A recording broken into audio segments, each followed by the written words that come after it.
camat dan kepala gereja. Hari ini, ketika mentari pagi terbit dari ufuk timur, kami tahu bahwa persekutuan jemaat ini telah berusia 61 tahun sejak 8 September 1962. Segala kemuliaan bagi Allah dipersembahkan dari sini di pagi hari ini, karena kami tahu Roh Kudus akan berkuasa bekerja supaya sukacita kami di hari ini digenapkan dalam jalan santai sebagai wujud dari persekutuan, kesaksian, dan di dalam pelayanan. Kuatkanlah kami semua iman percaya kami di dalam Kristus Yesus. Kami bersyukur dan kami tetap percaya. Amin. Menandai Hari Doa Syukur 61 tahun Jemaat GKI Pengharapan, kita akan jalan santai dan kita berjalan di dalam Tuhan. Amin.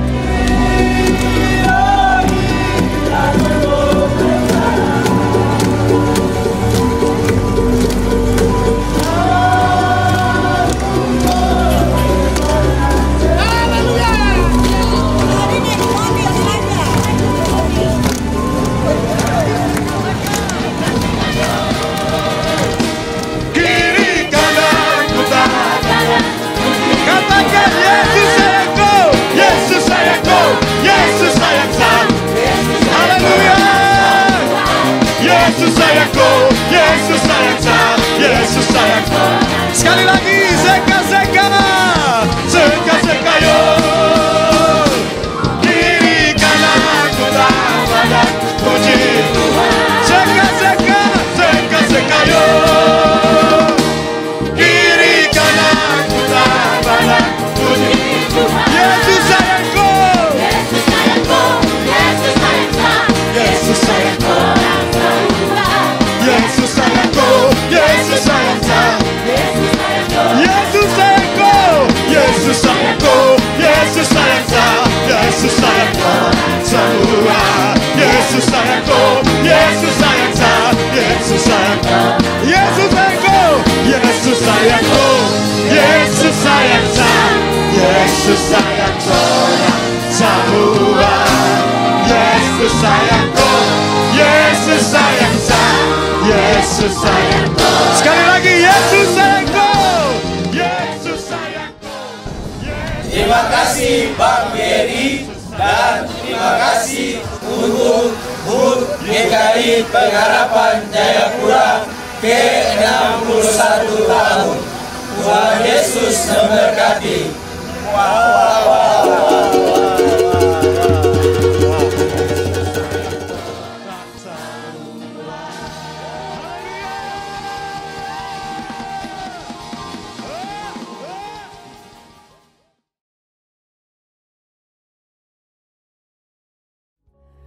Ku ada hari ini karena Tuhan baik dan teramat baik bagiku.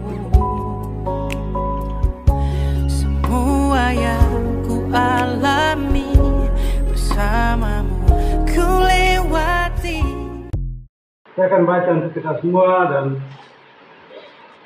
Bapak Ibu Saudara persekutuan yang bawa jemaat, yang bawa Alkitab akan mengikutinya sesuai dengan apa yang tertulis Alkitab yang ada di tangan masing-masing. Perumpamaan Yesus tentang bendahara yang tidak jujur.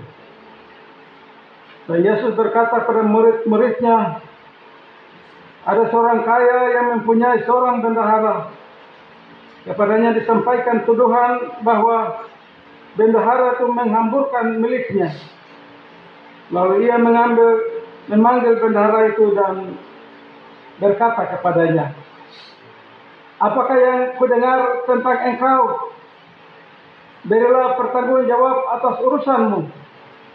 Maka engkau tidak boleh lagi bekerja sebagai bendahara. Kata bendahara itu di dalam hatinya, apakah yang harus aku perbuat? Tuanku memecat aku dari jabatanku sebagai bendahara. Mencangkul aku tidak dapat. Mengemis aku malu. Aku tahu apa yang akan aku perbuat. Apabila aku dipecat dari jabatanku sebagai bendahara, ada orang yang akan menampung aku di rumah mereka. Lalu ia memanggil seorang demi seorang yang berhutang kepada tuannya, katanya kepada yang pertama, berapakah hutangmu kepada tuanku? Jawab orang itu, 100 tempayan minyak. Lalu katanya kepada orang itu, inilah surat hutangmu. Duduklah dan buat surat hutang lain sekarang juga. 50 tempayan. Kemudian ia berkata kepada yang kedua, yang berapakah hutangmu? Jawab orang itu, 100 pikul gandum, katanya. Katanya kepada orang itu, inilah surat hutangmu. Buatlah surat hutang yang lain 80 pikul. Lalu Tuhan itu memuji bendahara yang tidak jujur itu. Karena ia telah bertindak dengan cerdik. Sebab anak-anak dunia ini lebih cerdik terhadap sesamanya daripada anak-anak terang. Dan aku berkata kepadamu, ikatlah persahabatan dengan mempergunakan mamon yang tidak jujur.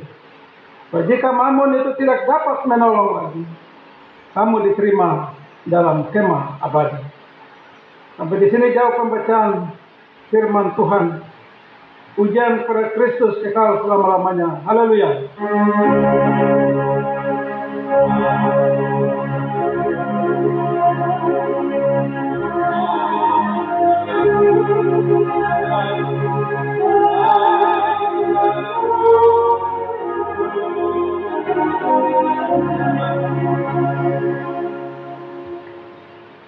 Shalom. Selamat hari Minggu, salam sejahtera untuk Bapak Ibu, Saudara Jemaat, pengharapan rakyat percetakan yang diberkati oleh Tuhan Yesus Kristus. Setelah memasuki minggu yang kedua bulan September, hari ini tanggal 10. Dan hari ini juga kita sudah ada di hari yang ke-253, minggu yang 37 dari seluruh minggu-minggu yang kita akan jalani di sepanjang tahun 2023. Kita terus-menerus diingatkan tentang fokus pelayanan pembaruan GKI di tanah Papua.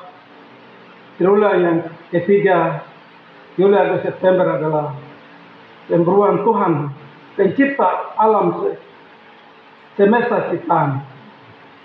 Pembaruan Tuhan pencipta atas alam semesta ciptaannya. Ya.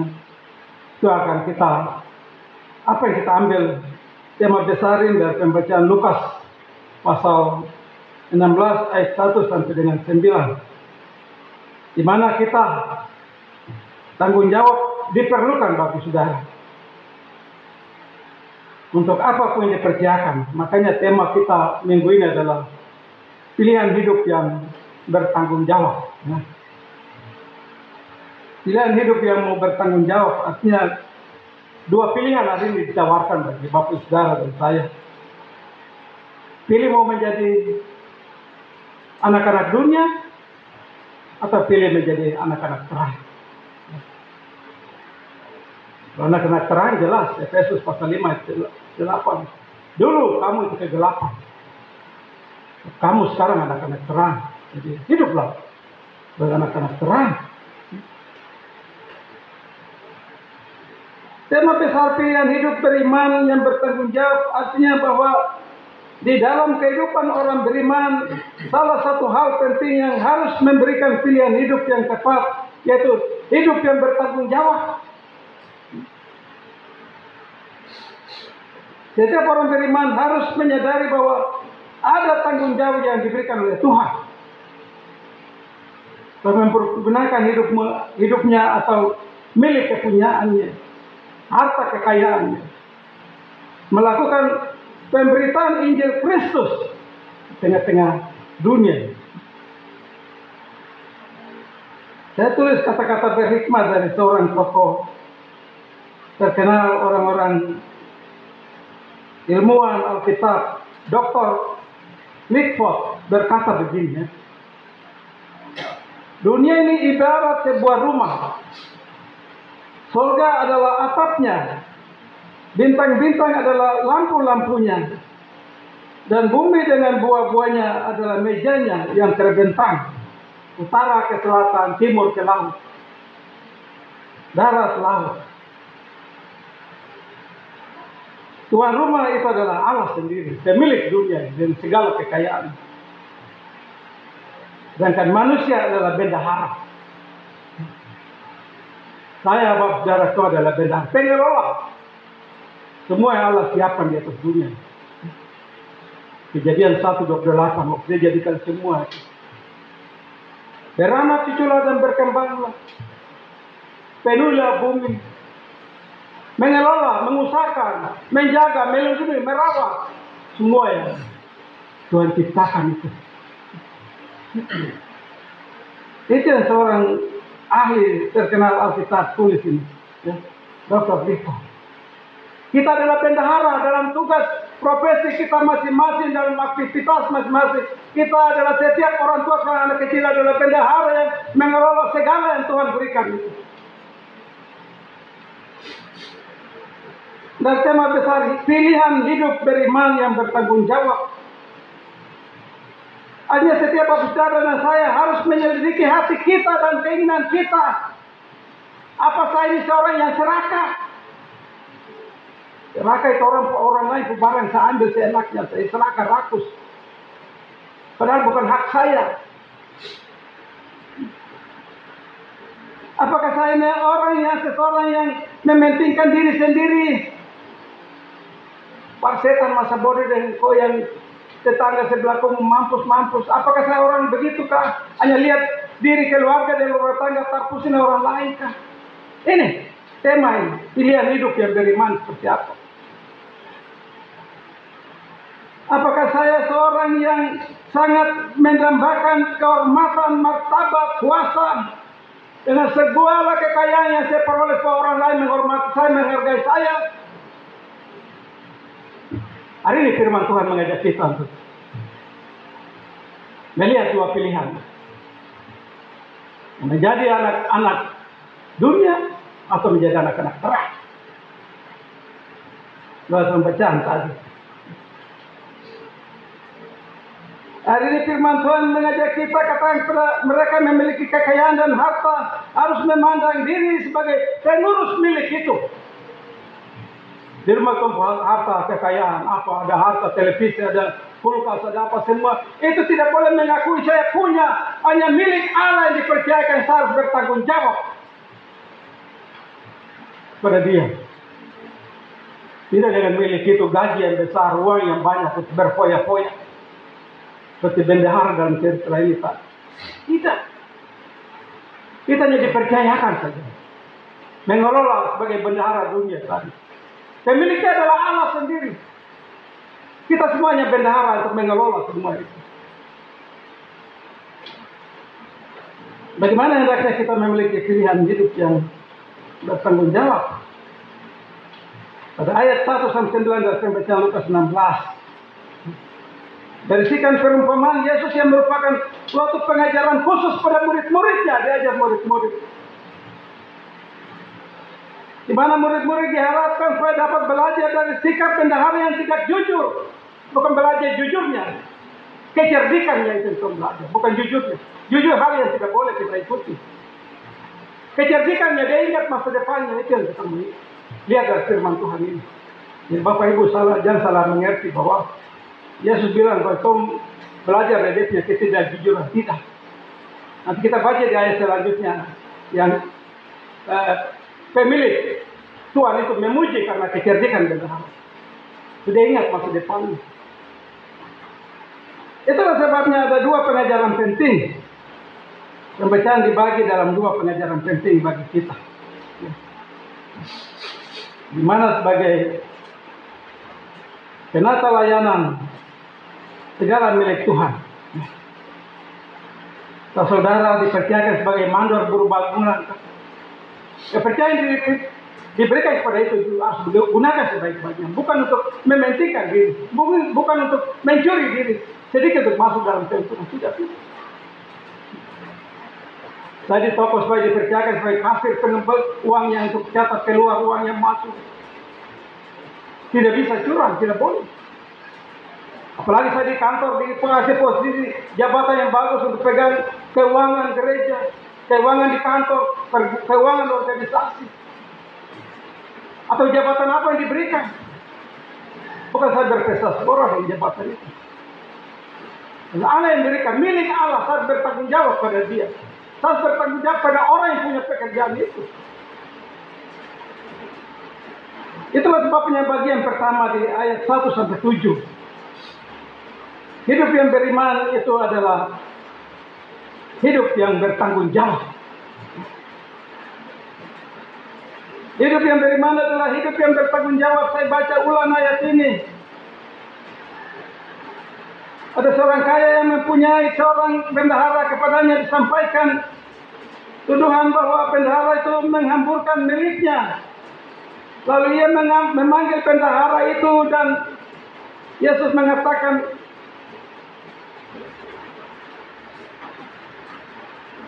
kepadanya, apakah yang kudengar tentang engkau? Berilah pertanggung jawab atas urusanmu, bahwa engkau tidak boleh lagi bekerja sebagai bendahara. Mungkin orang lapor dia, Tuhan, aku punya bendahara yang tidak benar. Kau percayakan dia, tapi dia bawa uang itu hambur-hambur, itu sembarang saja untuk kepentingan diri sendiri. Kau cek dia kembali lagi. Makanya Tuhan itu memanggil bendahara itu.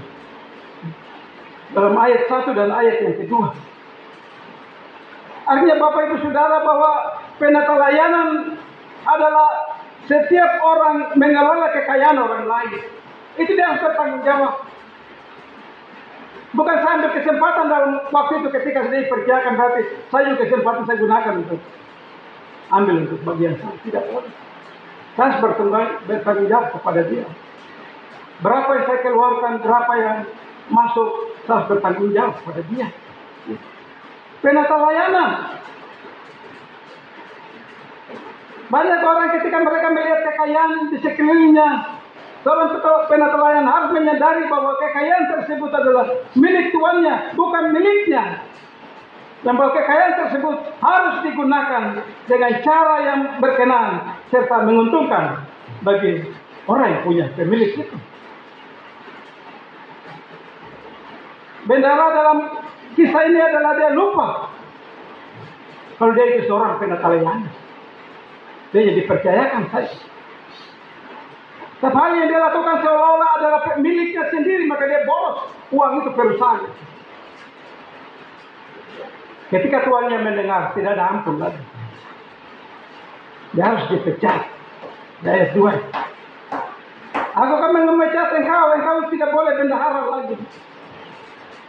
Dia tidak menantang, tapi dia berpikir, pikirannya jauh sekali. Di sini kecerdikannya seorang bendahara.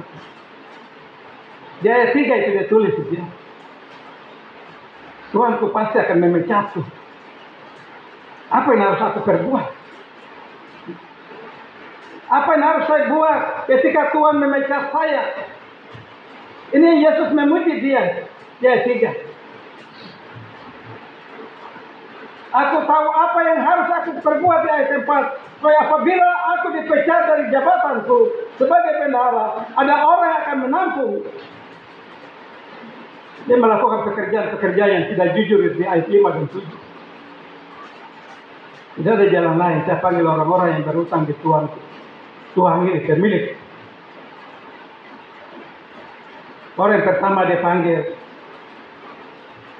kau utang berapa? Kau punya utang pada siapa bos ini? Oh, saya utang sekitar 100 tempayan minyak zaitun. 100 tempayan kalau kita hitung dalam liter itu jumlahnya itu 2.200 liter, cukup banyak, besar sekali utangnya itu. Sudah hari ini kau bikin 50 utang dan kau tulis utang yang baru. Enak juga kan? Dengan kebijaksanaan sendiri, bukan kebijaksanaan tuannya. Seorang bendahara yang tidak jujur itu. Kau bikin utang 50 saja. Orang siapapun senang utangnya dari 5 juta turun sampai 2.500.000 saja saya punya utang, ya saya langsung lunas bayar karena sudah utang banyak. Tapi ini hal yang tidak benar. Orang kedua dia tanya lagi, kau punya utang berapa? 100 pikul gandum. Itu sama dengan jumlahnya adalah 1.100 liter. Sudah kau bikin utang baru 80 pikul saja. Dia potong 20. Tapi saudara, ini hal yang menarik karena bendahara yang tidak jujur ini masih menangani keuangan majikannya. Dia pasti dengan cara-cara itu akan menolong dirinya. Kalau bendahara pecah, pasti 2 orang atau orang-orang yang dia potong sudah ingat, aduh dia jasa itu sama masih ingat. Tapi hutang besar dia bisa kasih kurangi. Jadi kalau saya dipecat, saya tinggal miskin melarat, pasti tidak mungkin dia akan lupa saya, kebaikan saya kan. Kan dia bilang kalau saya mau pergi mencangkul kebun, saya tidak pakai ahlian juga. Saya duduk mengemis juga malu kalau orang lain dong lihat, weh dulu ini bekas bendahara, sekarang duduk mengis. Apa yang saya lakukan? Liciknya dia lakukan hal itu untuk ingat masa depannya. Ya. Bapak jemaat, kita harus pahami bahwa perumpamaan Yesus tidak bermaksud bahwa orang percaya dan para muridnya itu kita di zaman sekarang itu didorong untuk mengikuti teladan bendahara yang tidak jujur. Tidak. Nanti di ayat 7-8 ke atas baru kita mengerti apa yang harus kita perbuat ini. Sikap bendahara itu adalah sikap yang bertentangan. Hanya dia hanya ingat hidup masa depannya sendiri. Bagaimana dia bisa hidup, dia bisa makan dan minum, orang bisa piara dia. Tapi untuk surga, hal surga dia sudah tidak ada sama sekali. Begitu pula teks ini juga memberi petunjuk Yesus bahwa para murid termasuk saudara dan saya harus memiliki sikap hidup yang bertanggung jawab, tidak seperti bendahara itu. Ayat 1 dan 7 ini menunjukkan suatu sikap Yesus bahwa tidak menyatakan peroleh uang kekayaan yang itu salah. Apa ibu saudara dengan mengusaha untuk dapat uang banyak, bukan Yesus bilang salah. Tidak salah, itu benar. Yang Yesus mau dengan uang yang banyak, bagaimana kita mengelola uang itu dengan hal-hal yang baik. Bukan mengelola uang itu dengan hal-hal yang tidak baik. Itu yang dijelaskan di ayat 8 dan ayat 9 baru kita bisa mengerti firman ini. Kehidupan orang beriman itu harus memberikan pilihan. Saya baca di ayat yang ke-8 itu. Lalu Tuhan itu memuji bendahara yang tidak jujur itu, karena ia telah bertindak dengan cerdik. Sebab anak-anak dunia ini lebih cerdik terhadap sesamanya dan pada anak-anak terang daripada anak-anak terang. Anak-anak dunia artinya orang-orang yang hidup yang tidak curang itu, mereka lebih cerdik daripada kita yang orang-orang percaya itu. Yesus membedakan kita itu. Nah, mereka bisa melihat masa depannya seperti apa yang dilakukan bendahara. Apa yang diberikan yang tidak apa-apa, tapi yang dia bisa potong tuannya punya hutang itu yang salahnya di situ. Perbuatan dia cerdik tapi cerdik yang tidak berhikmah. Kita boleh cerdik diajak, tidak salah kita. Setiap orang cerdik itu bagaimana mengusahakan kekayaannya, memajukan kekayaan. Harus dengan cerdik, tapi tidak dengan cara curang-curang itu. Itu yang tidak boleh. Orang punya hak kita ambil. Itu yang firman Tuhan hari mengatakan. Kita harus ada dua pilihan. Kita ada di anak-anak dunia atau kita ada di anak-anak terang. Anak-anak dunia mereka cerdik, tapi cerdik yang tidak berhikmat seperti bendahara tadi. Ya. Makna dari lukisan di ayat 8 Yesus adalah bahwa orang dunia cukup memikirkan hal-hal duniawi. Yang mereka berusaha untuk mementingkan kesejahteraan pribadi mereka. Tapi orang percaya mereka tidak cukup berfokus pada masa depan. Itu yang kita salah di situ. Kita boleh menjadi kaya raya, kita punya segala usaha, mungkin saya bekerja, saya berjualan, saya punya cukup penghasilan, cukup banget. Tapi yang Tuhan mau adalah ingat masa depan. Kekayaan yang Tuhan beri itu Tuhan mau kita pakai untuk menata layak. Tolong orang-orang lain. Orang miskin yang melarat, kita beri topangan bagi mereka. Itu baru benar. Tapi orang yang uangnya melimpah tiap hari undang, mari saya beli minum, penduduk ramai minum-minum. Itu pekerja yang sangat tidak berhikmat. Saya punya uang yang banyak, jadi aja teman-teman dalam perbuatan-perbuatan yang tidak memuliakan. Di situ yang kita salah. Uang yang banyak itu kita pakai untuk kemuliaan Tuhan. Menolong orang lain. Memperhatikan orang lain. Saya berkorban tidak apa-apa. Tapi saya juga ingat masa depannya. Itu. Dia tulis di ayat 9. Ikatlah persahabatan dengan penggunaan. Mempergunakan mamon. Mamon itu uang. Kekayaan. Harta. Yang tidak jujur. Saya mamon itu tidak dapat menolong lagi kamu. Di dalam kemah abadi. Ketika kita pakai uang untuk kemanusiaan halal yang berguna. Di suatu saat kita mungkin sudah jatuh miskin. Uang melarat sudah tidak ada apa-apa. Tapi perbuatan kita itu sudah mempersiapkan untuk masa depan. Kemana kita perginya? Yang Tuhan mau ada dalam diri kita. Kami jadi dermawan, tetangga yang susah. Saya kasih saja tolong mereka. Mungkin saja pada suatu saat saya miskin jatuh, tapi Tuhan sudah catat segala perbuatan-perbuatan baik yang saya buat. Dia ingat. Apalagi saya sebagai orang, mungkin kita di percetakan rata warga itu tidak ada punya pekerjaan. Tapi dengan apa yang kita ada itu, tetap dari kemiskinan itu kita tetap melakukan pekerjaan-pekerjaan Tuhan yang baik dengan menjadi bendahara yang tidak seperti bendahara yang tidak jujur. Kita sudah mempersiapkan masa depan kita. Bendahara yang tidak jujur dan mempersiapkan masa depan untuk bagaimana kalau dia sudah dipecat, dia bisa dipelihara orang lain. Tapi kita maksudnya mempersiapkan masa depan dengan uang kekayaan yang kita miliki hanya untuk akhirat itu. Di situ dia tulis pilihan kita itu. Kita bisa tinggal dalam kemah kekal abadi. Kemah abadi itu kita tinggal di sorga sana. Semua perbuatan yang baik yang kita buat untuk memperoleh sorga itu. Apa yang ditulis dalam Matius pasal 25 ayat 34 itu. Waktu kita sampai di sorga, Yesus bilang, marilah. Semuanya telah tersedia. Pada selama aku sakit, engkau datang melawat saya. Waktu saya haus, engkau memberi saya minum. Waktu saya lapar, engkau memberi saya minum. Waktu saya sebagai orang asing, engkau kasih saya tumpangan. Waktu saya di terali desa, engkau datang melawat aku. Mari tempat tersedia. Tuhan, kapankah kau datang sebagai orang yang lapar, haus, saya kasih kau makan? Kapan kau sakit di rumah sakit, Tuhan Yesus, saya datang menjenguk kau. Saya rasanya macam tidak pernah begitu orang benar bertanya. Dia tanya karena dia tidak mengerti jadi. Kapan kau sebagai orang asing, saya kasih kau rumah, tempat tidur? Waktu saya ditahan, kau datang kunjungi saya. Lalu Tuhan dia bilang, waktu apa yang kau buat terhadap sesamaku yang miskin, kau sudah buat untuk saya. Tetangga sebelah miskin yang kau lihat itu, kau sudah buat untuk saya. Orang yang kesasar tidak ada rumah, jalan cari ada tempat, kau kasih dia tumpangan, kau sudah buat untuk saya. Orang yang terbaring sakit, kau ingat, oh saudaranya sakit, harus pergi kunjungi dia. Mungkin saya bawa dia sedikit, apakah buat untuk dia makan, kau sudah kunjungi saya, Tuhan Yesus. Perbuatan-perbuatan ini dengan segala kekayaan apa yang kita miliki itu, kita lakukan hal yang baik itu, kita sudah mempersiapkan kita punya masa depan. Tidak seperti bendahara. Ide dengan hidup bagaimana supaya dia bisa dipiara oleh orang lain. Kita tidak.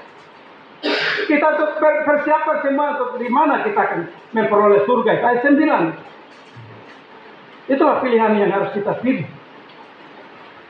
Itulah sebabnya Bapak Saudara, bagaimana kita menerapkan firman ini dalam kehidupan kita, memasuki minggu kerja yang baru. Saya Bapak Saudara hari ini lewat pembacaan Lukas 16 ayat 1 dan 13. Harus ada dalam pilihan, dua pilihan.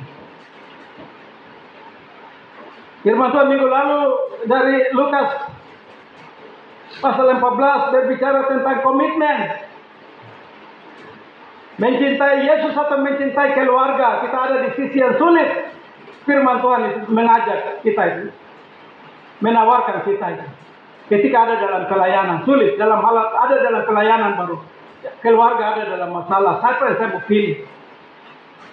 Firman Tuhan minggu lalu bilang, kau pilih keluarga, istrimu, suamimu, anakmu, kau bukan muridku.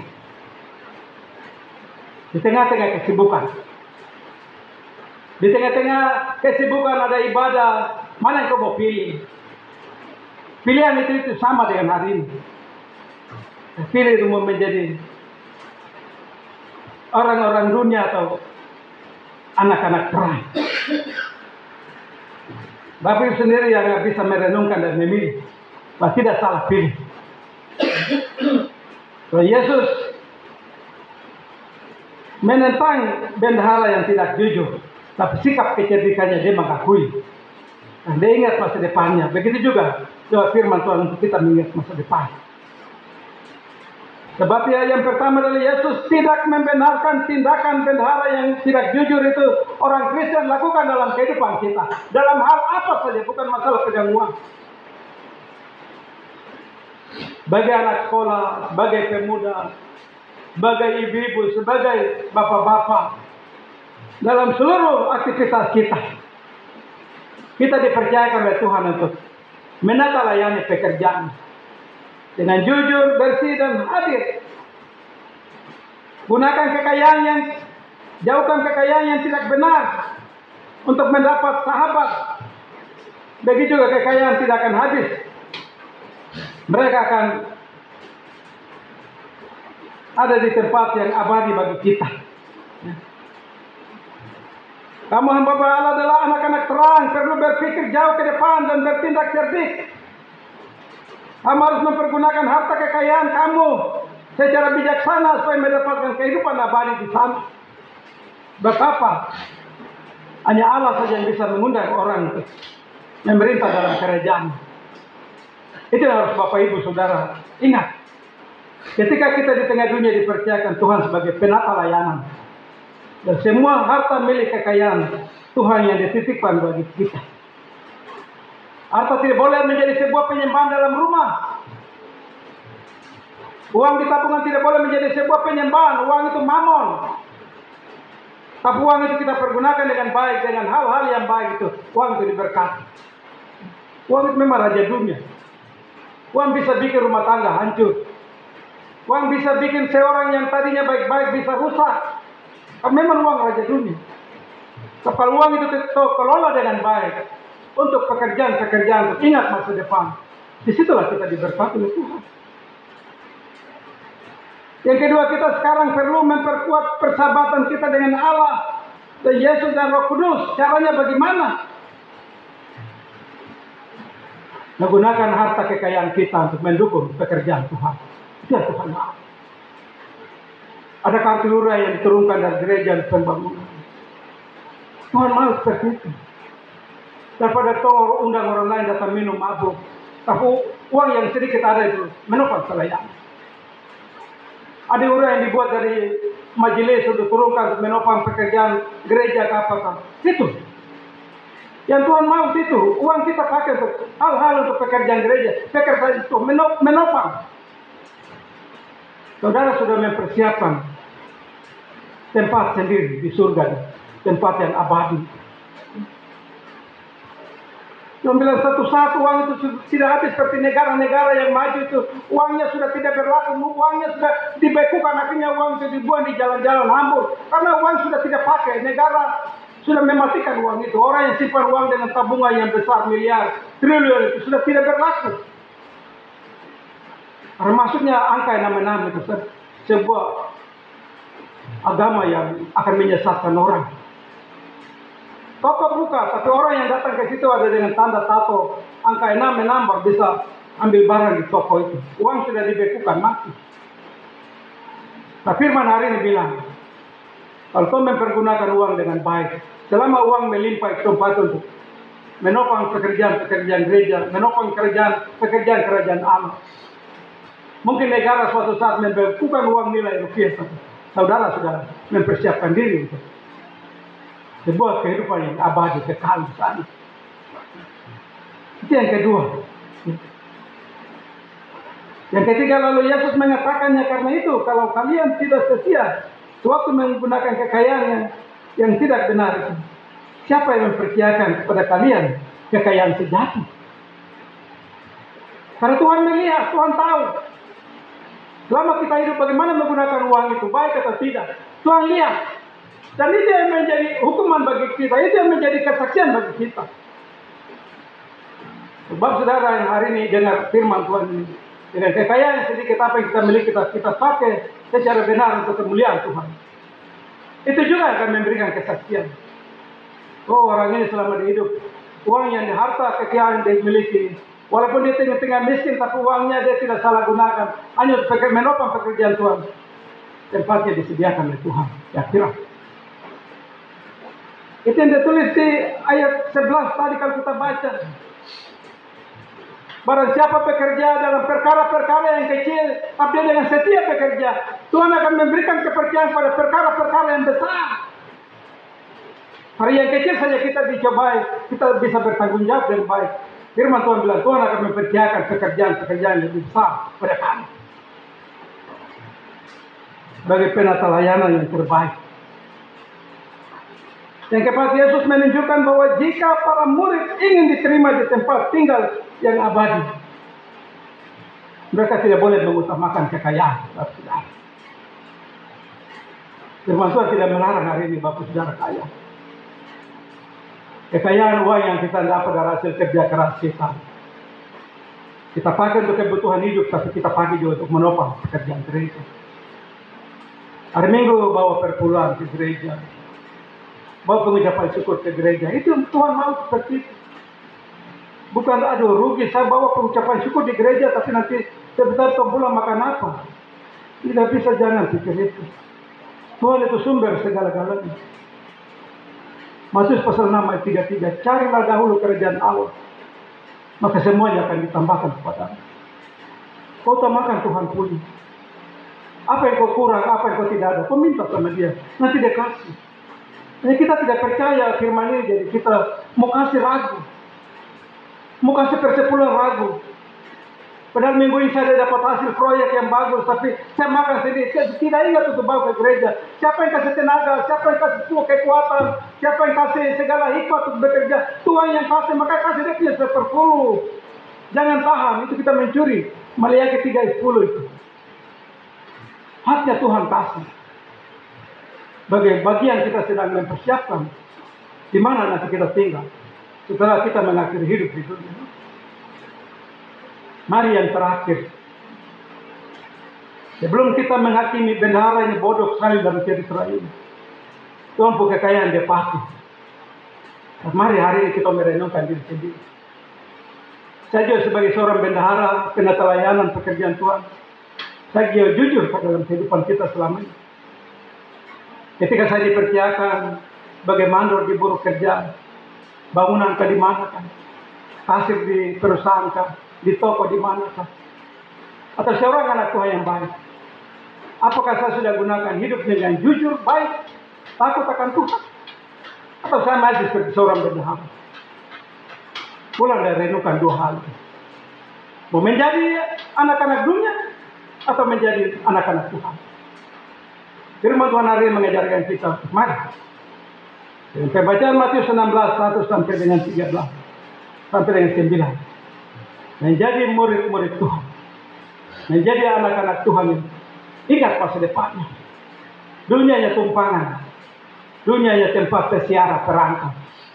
Kita akan kembali ke sana. Selama kita hidup di dunia, mari kita mempersiapkan diri, kita cari nanti kemana kita pergi. Jangan kita seperti bendahara yang bodoh. Dia ingat dirinya saja. Nanti dia tua, dia pecah kemana, nanti orang lain pikir lagi. Kita jangan ambil teladan itu. Kita cerdik yang berhikmah. Ingat akhir hidup kita. Orang tua ajar anak-anaknya selalu ada dalam firman Tuhan. Dan mereka menjadi penata layanan terbaik. Selama Tuhan memberikan kita segala kekayaan dunia itu, kita kelola dengan baik dan bertanggung jawab. Tuhan memberkati jemaat dengan firman-Nya. Amin.